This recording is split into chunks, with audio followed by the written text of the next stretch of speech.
kalau aku masih tetap di situ. Gimana orang tahu kalau misalkan aku sekarang sudah menjadi diriku, bukan berubah. Tapi kalau ngomongin, oh Cita sekarang jadi agamais, enggak sama sekali gitu. Terus kemudian juga ya memang waktu aku berpikir aku sekarang udah punya pasangan, di tahun depan ini aku akan ngerilis featuring sama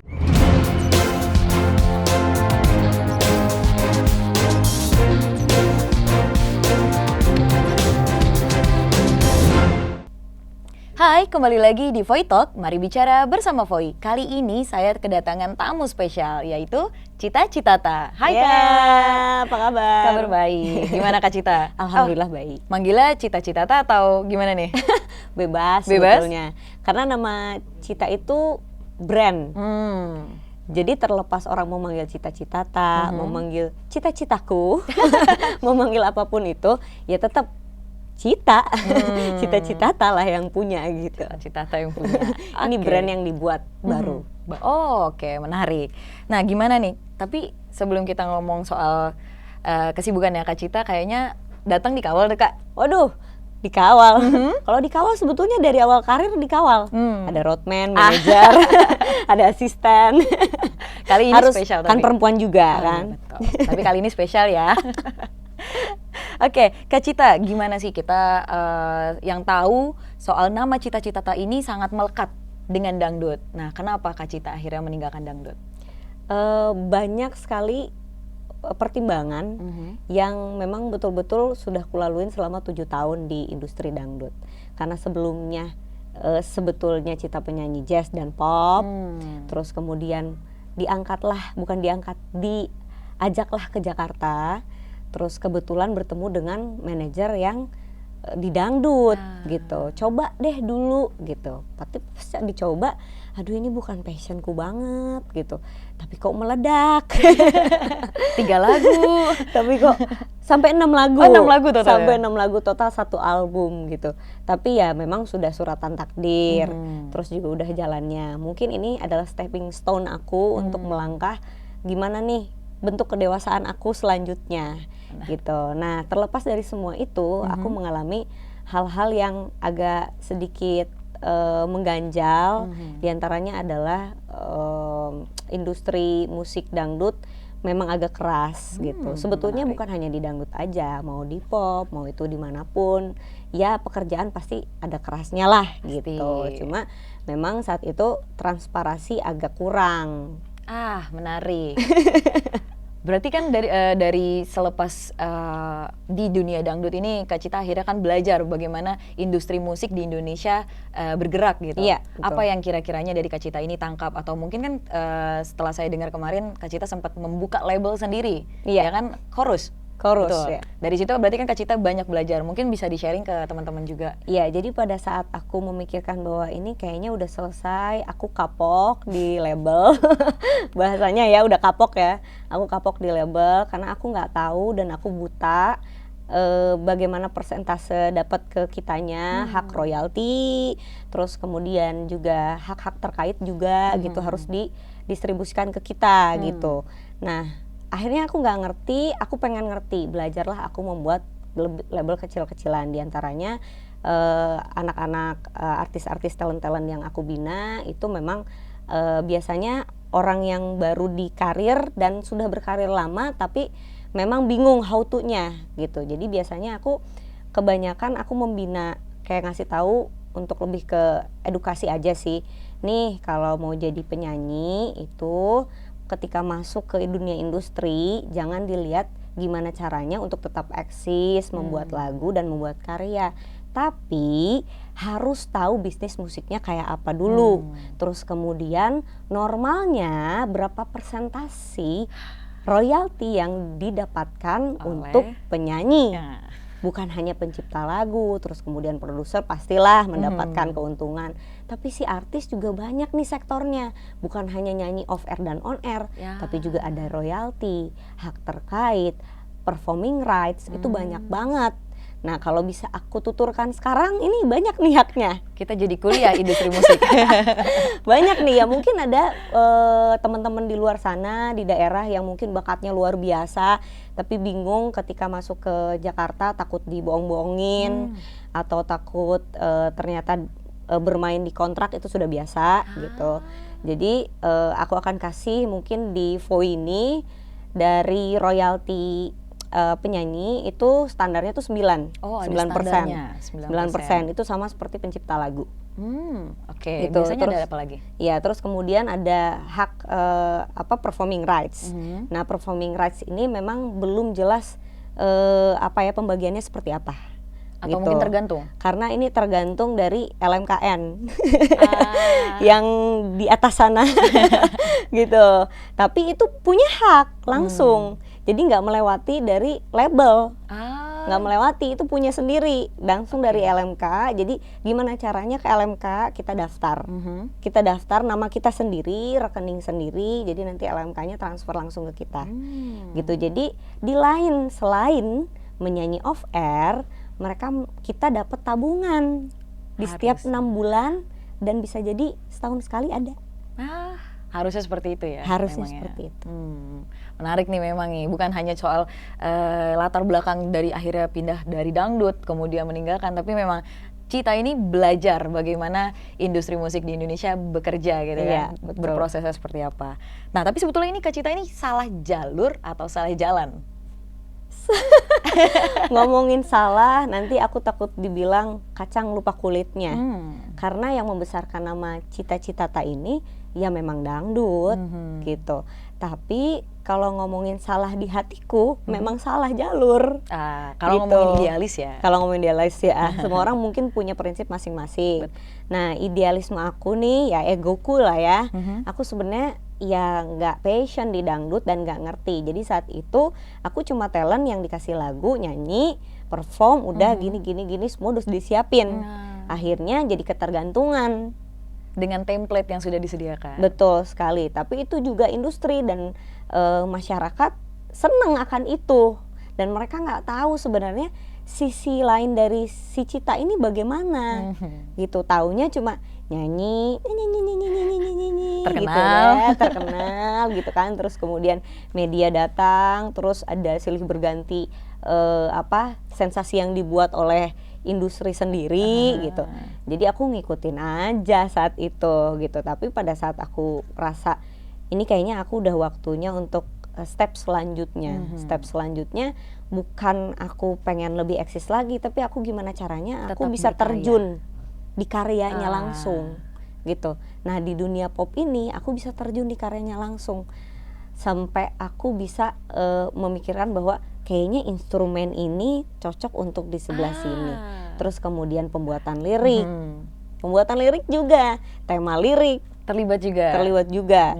Produksinya gimana, distribusinya gimana. Menarik Gitu. Nah, ini yang tadi terlewat adalah distribusi. Distribusi ini karena kita era digital, ini ada DSP juga. DSP ya kan. DSP ini yang untuk mendistribusikan lagunya ke berbagai music streaming. Musik streaming di berbagai negara. Platform, ya kan? Yeah. Jadi itu juga ada uangnya. Berbeda dari royalti tadi. Ada modalnya juga untuk kalau ada modal enggak. Terus? Kalau ngomongin modal, kita bisa langsung sendiri. Semua by online. Gitu. Nah, untuk pendaftaran lagu itu di berbagai platform itu kan memang ada pendaftarannya. Itu tidak ada nggak ada pembayaran atau apapun itu. Jadi kalau ada orang yang sampai kamu harus bayar sekian ya, nggak. Itu penipuan. Nggak sama sekali. Sharing profit. Oke. Gitu. Oke. Tapi dari Kak Cita sendiri nyesel gak sih ninggalin dangdut? Enggak. Karena sebagai batu loncatan?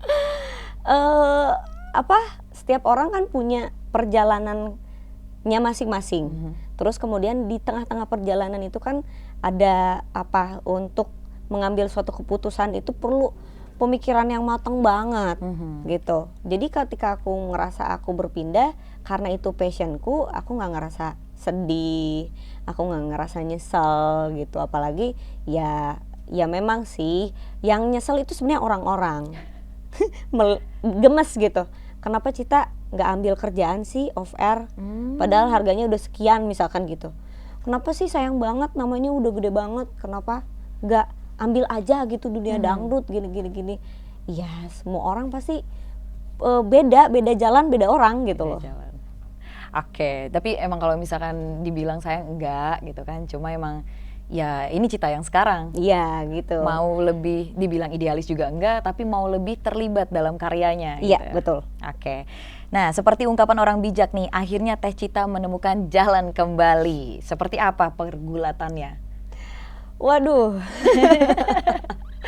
Itu dia pergulatannya sebenarnya lebih ke apa ya, hati aja, terus juga penguatan dari teman-teman sekitar. Itu dia, lingkungan memang harus betul-betul kita pikirkan gitu. Ketika kita mau menghadapi sesuatu, lingkungannya juga harus mendukung gitu. Jadi aku juga memulai stepnya adalah menjaga relation dengan teman-teman yang bergerak di bidangnya gitu. Contoh kayak aku sekarang di pop, ya aku kebanyakan workshop dengan musisi di pop gitu. Tapi nggak hanya pop juga sih, karena aku pengennya ya memang aku penyanyi, menghibur, genre apapun sebenarnya sama aja, asal gimana cara kitanya aja sih untuk membuat bahwa ini adalah karya terbaik yang memang kita terjun di sana, kita tahu gimana suka dukanya, adalah sensasi yang luar biasa. Menjadi seorang musisi. Iya. Tapi dari sekian banyak lagu atau mungkin karya yang sudah Kak Cita lahirkan, kira-kira lebih banyak di temanya apa ataupun genrenya apa gitu? Ya, tema yang saat ini sebetulnya nggak jauh-jauh masih tentang cinta gitu. Tapi cinta ini kan luas. Ada cinta sama sesama, terus juga ada cinta sama pasangan gitu. Nah, aku juga sedang menggarap beberapa lagu tentang nasionalis gitu, cinta kepada tanah air gitu. Ada beberapa kolaborasi juga dengan beberapa musisi yang kebetulan kita menjalin hubungan pertemanan, tiba-tiba gimana nih kalau kita bikin suatu gerakan yang untuk negara kita nih gitu. Jangan sampai kita cuma cinta-cinta doang nih, ini kayaknya terlalu biasa banget, terlalu gitu. lumrah ya. Terlalu lumrah. Kita kasihlah sesuatu untuk negara ini gitu. Ayolah bikin gitu, lagu-lagu nasionalis juga ada. Oke, kita akan balik lagi nih soal dangdut. Kira-kira ada nggak sih pengalaman yang memang nggak terlupakan dari Kak Cita selama berkarya ataupun mungkin manggung juga gitu saat masih di dangdut? Sebenarnya pengalamannya kalau ngomongin bagus apa enggaknya itu kan relatif ya, tergantung orang. Mungkin orang berpikir bahwa aduh Cita nyanyi dangdut enak banget dibayar sekian, udah tinggal nyanyi sejam doang gitu. Padahal enggak, melalui proses dulu, berangkat dari rumah, terbang 8 jam di perjalanan gitu kan, terus belum lagi social pleasure-nya. Kita lagi capek, bete, kita harus tetap profesional, harus tetap senyum, iya kan, happy. senyum gitu. Nah itu adalah bagian dari profesional. Tapi ketika aku ada di balik lagi di belakang, intern gitu, label. Salah satunya aku pernah posting di sosial media aku tentang penghisapan kekejaman dunia label, industri dangdut. Ya aku sempat lihat sih itu, dan itu juga sempat bikin heboh. Oh kenapa itu? Netizen banyak yang bertanya-tanya. Oke, aku buka sekarang ya. Boleh? Karena waktu itu aku cuma dikasih 2% dari 9%. Dari 2% itu dipotong lagi sama manajemen 50%. Gitu. Jadi kalau orang-orang mikir Cita kayaknya lagu yang dulu-dulu tuh terkenal bisa miliarder nih uangnya, ya kan? Karena saat itu lagi RBT lagi bagus banget gitu. Sekarang udah nggak ada RBT karena semua by digital, WhatsApp, apalah WhatsApp. Semua itu ya kan. Jadi aku nggak ngerasain itu gitu. Aku nggak ngerasain itu. Terus aku ditutup dengan banyaknya kerjaan gitu. Saking sibuknya aku lupa tentang hak-hak aku, hak-hak terkait aku ini gitu.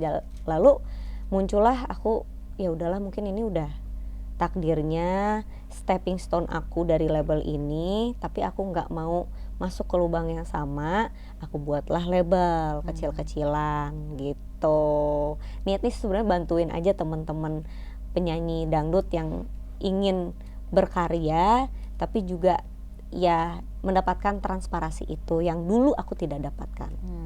Mulia sekali ternyata ya niatnya. Tapi tadi kan Kak Cita juga sempat mention soal ada tawaran off air gitu kan untuk manggung lagi gitu. Untuk di tahun ini sendiri ada nggak sih tawaran? Sebenarnya dari tahun lalu udah nggak terima. Oh, udah nggak terima? Kalau tawaran sih ada. ada sampai kemarin aku sama manajerku yang sebelumnya kayak, ini kamu sayang banget nggak ngambil hari ini ada 10, hari ini ada 12 gitu. Terus aku gini, ya gimana, mimpiku kan aku pengen dengan passionku. Kalau aku masih tetap di situ, gimana orang tahu kalau misalkan aku sekarang sudah menjadi diriku, bukan berubah. Nah, jadi gagal nanti brandingnya gitu kan? Iya. Padahal kan gitu. brandingnya ini adalah Cita yang sekarang gitu. Iya, Cita yang dulu, yang sebetulnya kembali ke terahnya. Oke, benar. Nah, oke, kita bicara soal brand Cita sendiri. Kenapa memang memunculkan? Untuk reasonnya selain idealis gitu. Oke, brand Cita sendiri karena namaku Cita aslinya. Jadi menurutku aku bukan mengganti nama, tapi aku membranding Cita. Even sebenarnya mau siapapun itu manggil Cita-Citata atau yaitu dia cita-citaku, mau apapun itu cita-citayam, nggak apa-apa.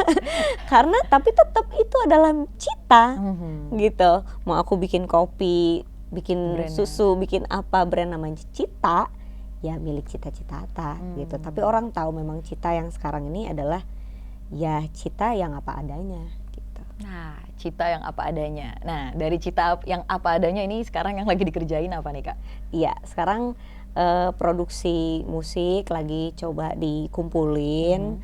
Terus Cita nggak mau cuma hanya rilis aja, tapi nggak ada efek kedepannya tuh kayak apa gitu. Jadi kita coba susun untuk kampanyenya kayak gimana, terus kemudian deliver ke orang-orangnya seperti apa gitu. Nggak mau yang kayak terburu-buru, udahlah aku pengen ke pop, aku bikin aja lagu pop terus, nggak juga gitu. Harus semuanya segala dikonsepin gitu loh, karena memang balik lagi Cita senang di situ gitu. Namanya orang seni, namanya orang seniman itu ya harus berseni. Seninya itu ketika kita lagi ribet-ribet bikin lagu. Itu prosesnya yang dinikmati. Proses itu udah seni, proses tuh gitu. Kalau orang sampai nggak suka proses, ya agak kurang seni menurut Cita gitu.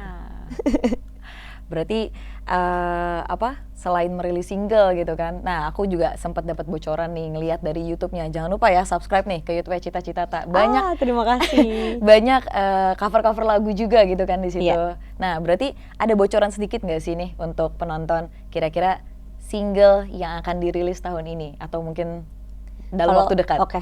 Bocoran sedikit ya. Ini bocoran banyak sebetulnya jadi. Bocoran banyak. Jadi di tahun depan, kenapa nggak tahun ini? Karena ini udah akhir tahun gitu. Di tahun depan ini aku akan ngerilis featuring sama Eka Gustiwana, Weird Genius gitu. Yang sebetulnya sudah dari awal tahun udah aku buat gitu, tapi nunggu momen. Nunggu momen. Wah, menarik nih. Kira-kira hasilnya seperti apa? Sementara kan Eka Gustiwana dan Weird Genius ini terkenal dengan lagunya yang agak-agak R&B dan DJ gitu ya. Kan. Ngebeat lah sebetulnya. Apakah Cita-Citata akan mengeluarkan lagu yang upbeat? Berarti kita jangan lupa pantengin aja nih sosmednya Cita-Citata. Thank you. Oke, kita lanjut bicara soal karya. Kita akan bicara soal personality dari Cita-Citata. Waduh. Nah, ya siapa sih yang nggak tahu kalau misalnya Cita-Citata ini sekarang hijrah gitu. Pasti kan ada nih entah netizen ataupun dari beberapa pihak yang nyinyir mungkin. Kira-kira dari Kak Citanya apa yang impactnya yang paling berasa? Kalau ngomongin nyinyir justru nggak ada sama sekali. Mereka semua mungkin karena mayoritas di Indonesia ini adalah Islam.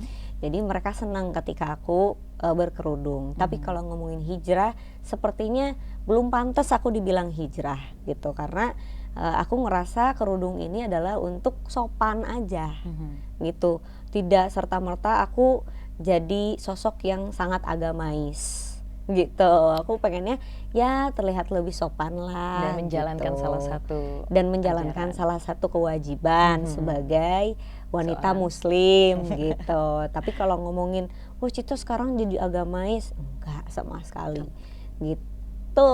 Terus kemudian juga ya memang waktu aku berpikir aku sekarang udah punya pasangan, Sudah udah punya menjadi seorang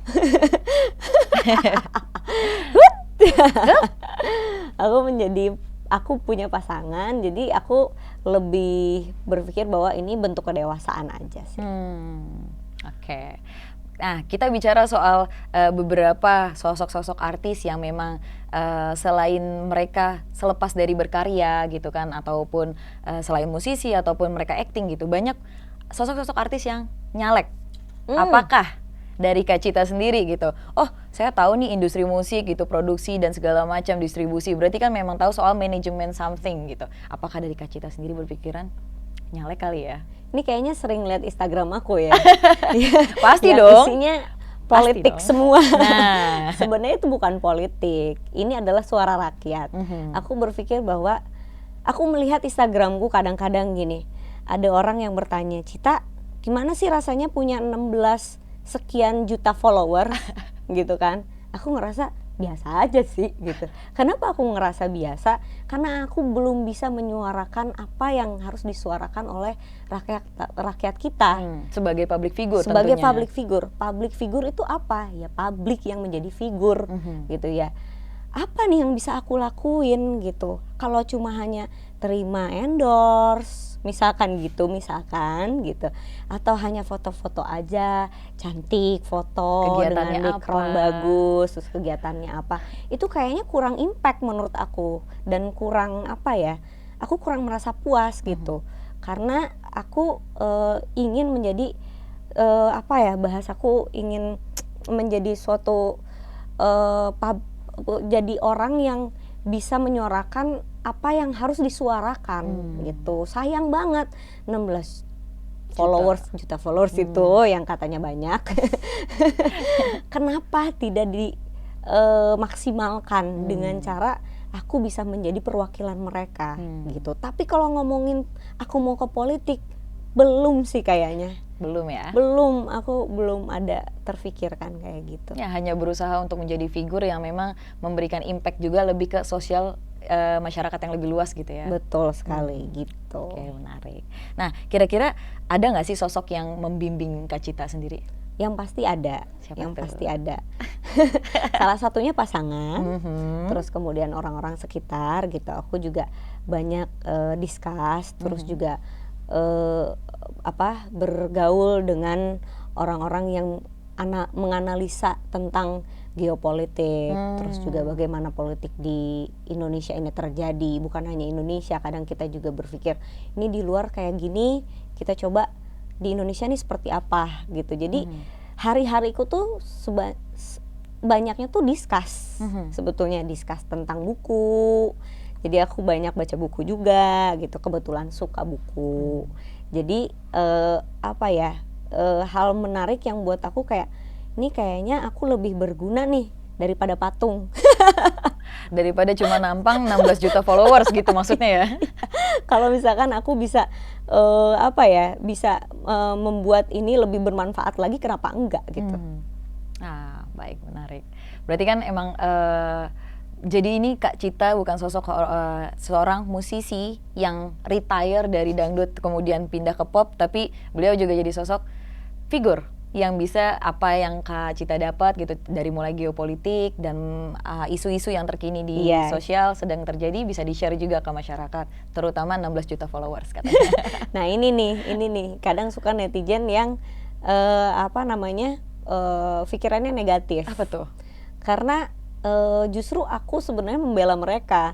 Di sosial media aku memang agak sedikit keras ya kadang-kadang gitu, keras-keras mengkritik sedikit, tapi bukan untuk menghancurkan personal ataupun pemerintahannya, tapi juga kebijakannya lebih banyaknya. Ya, sebagai layaknya masyarakat gitu kan. Iya, gitu. Menarik. Nah, dari Kak Cita, kira-kira apa yang mau disampaikan gitu sebagai figur yang tidak hanya seorang musisi tapi juga sebagai masyarakat Indonesia? Dari bencana-bencana alam ya yang baru kita laluin saat kemarin itu di Cianjur gitu. Ya stay safe, tetap berusaha jadi orang baik aja gitu. Karena ya kita nggak ada yang tahu ke depannya seperti apa gitu. Berusaha berbuat baik aja. Cita-cita tak menggema dengan goyang, padahal bukan itu jalan yang direncanakan. Jalan terjal kemudian dilalui, ada suka dan duka menyertai. Namun kini Cita membuat keputusan penting yang mungkin tak akan mengubah jalan hidupnya tak lagi bergeming. 1 langkah hilangkan goyang, 2 langkah pasti tak akan terbayang. Namun apakah Cita tak akan tergoyahkan? Waktu juga nanti yang akan berikan jawaban. Terima kasih Kak Cita atas Sama-sama. kehadirannya. Terima kasih Semoga juga. bisa sukses dengan karir yang sekarang dijalani. Sukses untuk kita semua. Sukses juga untuk Voi. Terima kasih dan jangan lupa nanti kalau misalkan datang ke sini lagi bawa pasangannya ya. Oh, boleh, yang lagi diberitakan itu. boleh. Eksklusif. Dan nantikan juga Voi Talk berikutnya. Jangan lupa subscribe YouTube channel Cita Citata dan juga YouTube Voi.id. Sampai jumpa di Voi Talk berikutnya.